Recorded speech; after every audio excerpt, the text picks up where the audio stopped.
Tokoh P. Ramlee ini tidak cuma terkenal di negerinya seorang pakcik. Di Indonesia ni, dari zaman bapak saya kecil tu, sampai bapak saya almarhum dah. Syukur Alhamdulillah. Dan kapan tu didirikannya kelab ini ni? Supaya seni itu bukan ocek-ocek kata orang Sarawak, bukan alang-alang. Seni itu adalah diri kita. Diri kita, seni itu adalah satu gambaran kepribadian kita.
Kekurangan buat yang ada di sini.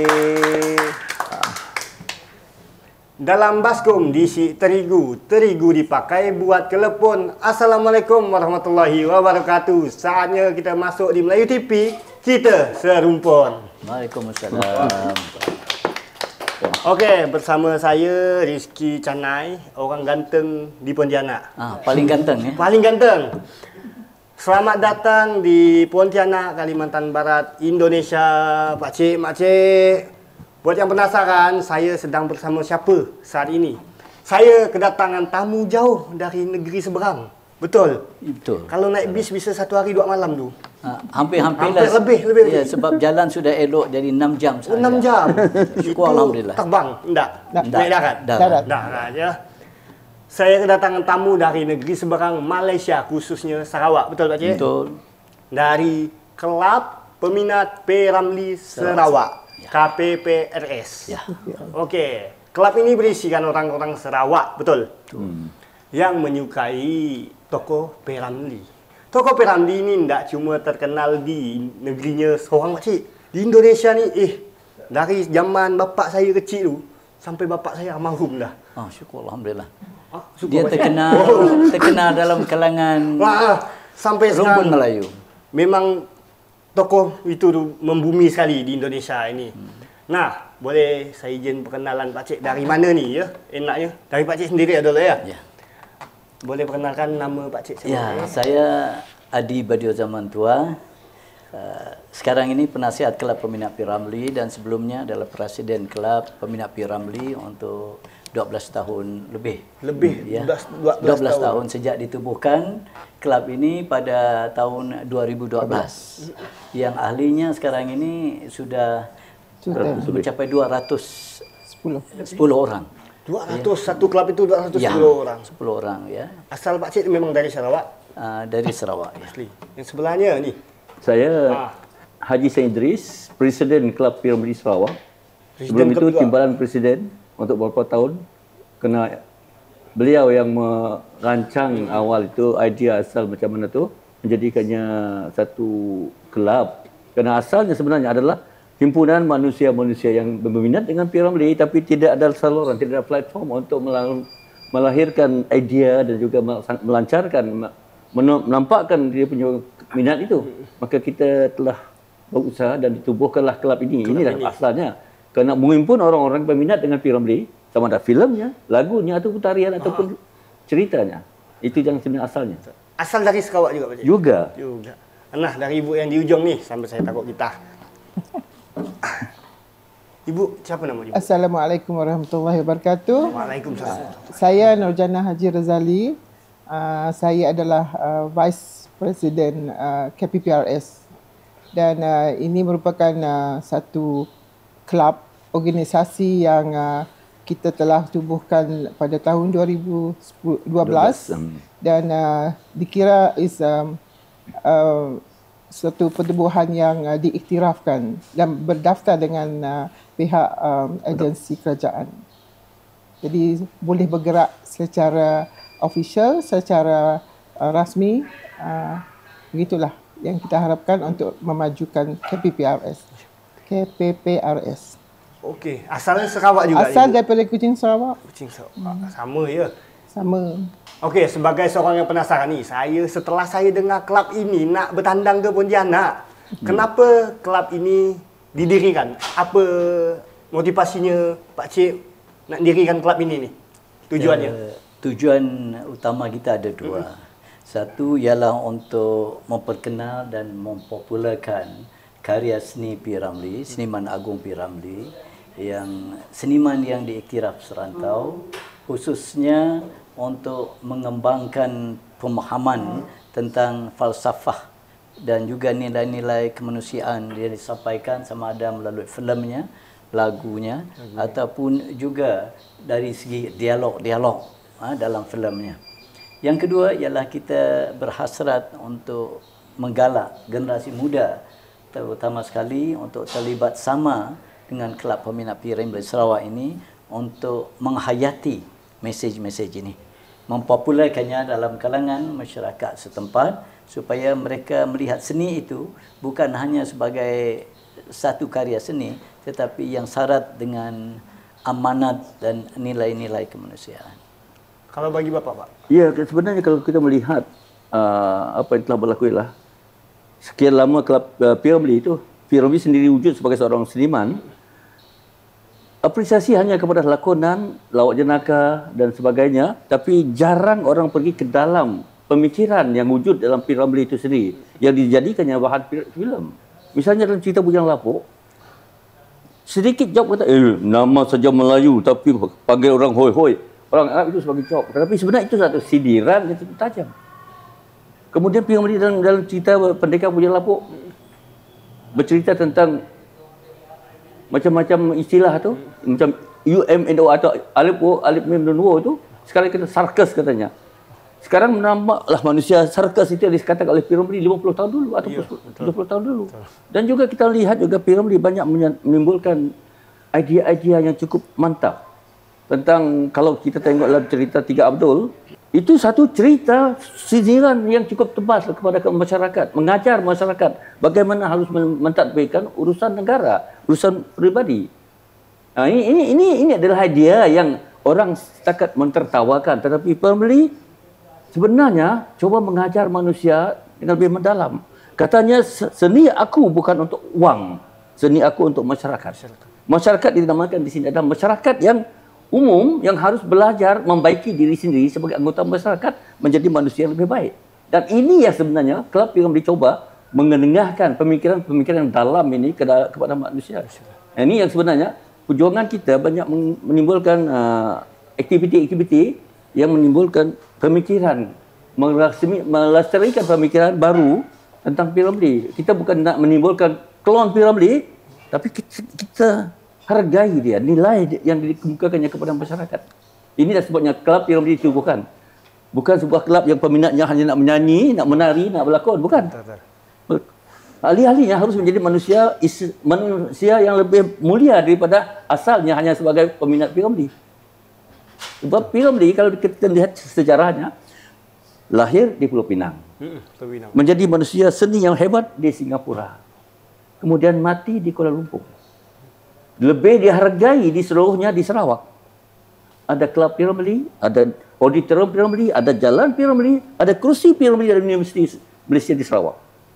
Kenapa? Sebab di Sarawak ada timbul kesedaran tentang nilai tinggi yang dibawa oleh P. untuk membina masyarakat, pemikiran masyarakat. Nah, itu yang sebenarnya. Itulah mentubuhkan ini. Tengoklah pun aktivitinya. Selain daripada persembahan, kita adakan pertandingan, kita adakan projek-projek kemasyarakatan, kita adakan projek ilmu. Malah tahun lepas, kita mengadakan seminar internasional tentang pemikiran P. Yang jarang kita dengar seorang satu kelab berusaha sedemikian untuk sampai kepada akar pemikiran orang yang dia jadi tumpuan itu. Ini apakah keluarga atau pihak dari P. tahu bahawa adanya mendirikan kelab ini, atau ada yang terlibat keluarga tak di dalam kelab ini? Keluarga P. tidak ada terlibat sebagai ahli kelab, tetapi anak-anak beliau sedar tentang adanya kelab ini. Malah pihak kelab pernah di Kuala Lumpur pada tahun 2017 menyampaikan cermata khas dan penghargaan kepada anak-anak beliau, ya, Saudara Sazali. Ya. Ya, jadi ini adalah satu manifestasi akan keperhatian kelab ini kepada bukan saja karya P. tetapi keluarga beliau. Malah Tuan yang terutama yang di Pertuan Negeri Sarawak yang kami anggap sebagai peminat nombor 1 P. Tun Pehin Sri Taib Mahmud, ya, hadir bersama untuk menyampaikan sumbangan itu. Ya. Okey. Bu, nah bagi Ya. kapan Untuk melengkapkan pembicaraan, saya rasa sebab nama kelab itu sendiri, Kelab Peminat P. ahli-ahlinya adalah di kalangan peminat lagu-lagu P. dan seangkatannya. Jadi bukan sahaja daripada nyanyian tetapi juga dari segi lakonan dan juga bicara-bicara beliau di dalam sama ada dalam filem, dalam drama, pementasan ataupun di dalam lagu, lirik lagu beliau. Dan di kalangan ahli kita, kita mempunyai keahlian daripada yang berusia 10 tahun sehingga 83 tahun setakat ini daripada jumlah 210 orang. Dan kita bukan hanya setakat nak meminat membuat pementasan dan juga membuat aktiviti kembara seni, tapi juga kita harus melengkapkan ahli-ahli kita dalam ilmu berkenaan dengan karya-karya P. Sebab itu kita ada juga pembangunan insan untuk membuat latihan dan juga mengenal lebih dalam mengenai karya-karya P. di dalam kelab KPPRS. dan kapan tu didirikannya kelab ini ni? Dari bila? Dari sejak bila adanya?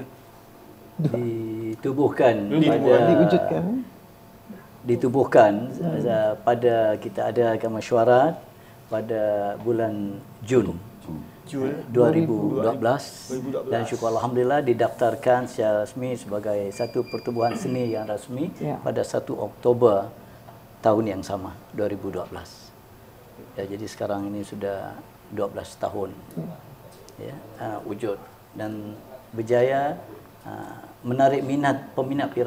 dari seluruh negeri Sarawak. Tetapi oleh kerana kebanyakan aktiviti kita berpusat di Kuching yang memerlukan latihan dan sebagainya, jadi yang di luar bandar Kuching itu ahli yang seakan-akan bersekutu sifatnya. Mereka memberi sokongan dari luar dan yang aktif itu adalah di Bandaraya Kuching. Dalam satu kelab dalam ni, dalam kelab di dalamnya lah tu, ada kegiatan apa jak di dalamnya tu?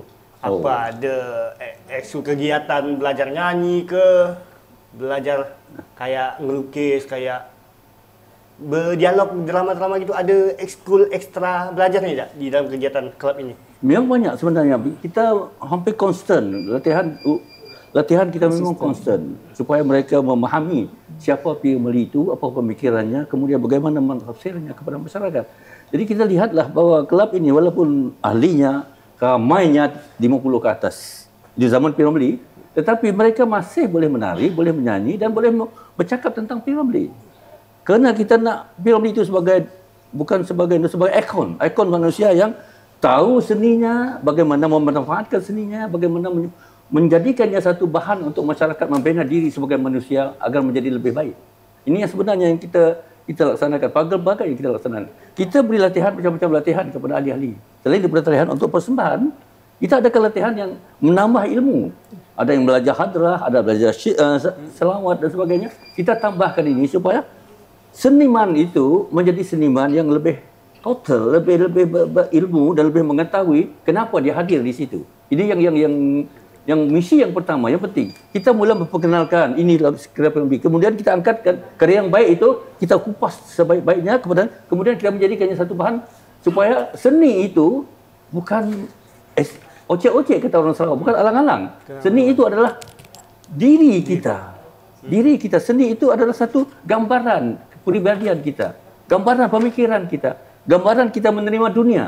Supaya kita jangan hilang di dalam kehidupan yang berbau-bau itu. Kadang-kadang kita hilang, banyak yang hilang. Jadi macam-macam manusia. Tapi kita nak seni itu jadi ikon, jadi bahan yang menjadikan manusia itu lebih sedar tentang dirinya. Aku ni manusia, ada kelemahan, ada kelebihan.